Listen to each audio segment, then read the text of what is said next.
করোনার এই পরিস্থিতিতে হয়তো কিছু মানুষের জীবনে তেমন কোনো প্রভাব ফেলে না, কিন্তু অপরদিকে আবার অনেকের জীবনে নেমে এসেছে ভয়ানক পরিস্থিতি। আজ তেমনই দুই বন্ধুর গল্প বলবো। তারা তাদের বুকে এক রাস স্বপ্ন নিয়ে গ্রাম থেকে শহরে এসেছিল, কিন্তু আজ এই করোনার কারণে বাড়ি ভাড়া না দেওয়ায় তাদের বাসা থেকে বের করে দিল তাদের বাড়িওয়ালা। দিশাহীন চোখে খুঁজে যায়, শুধু খুঁজে যায় কি আশায়। এ শহর বড় অচেনা, কেউ বোঝে না তাকে হায়।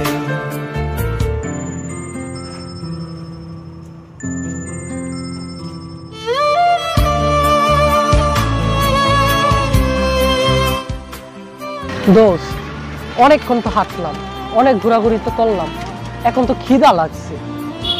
দোস্ত দেখ, আমাদের কাছে তো মাত্র 20 টাকা আছে।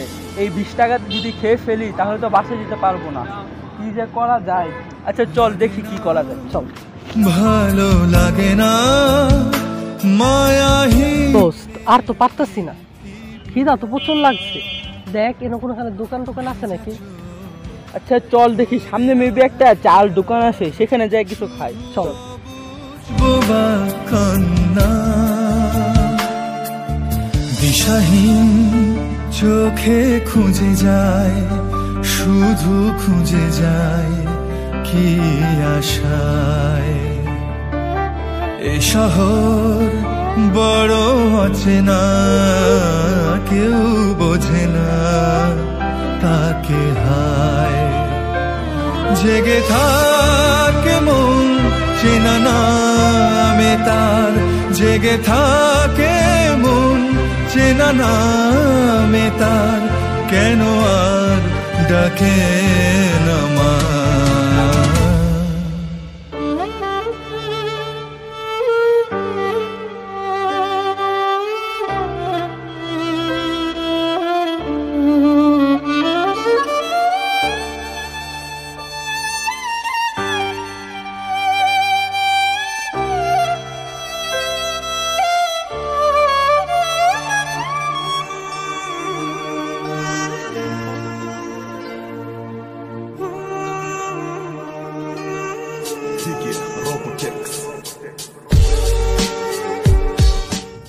ভাই চল আমরা গ্রামে চলে যাই, এই শহর আমাদের জন্য নালে।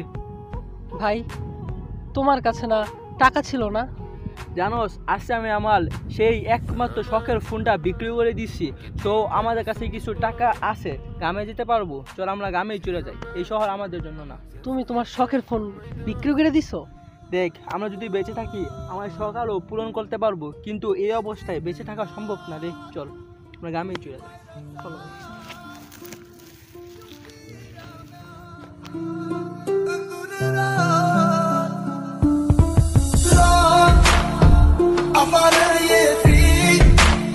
She thought the fast sheet, picking my butters.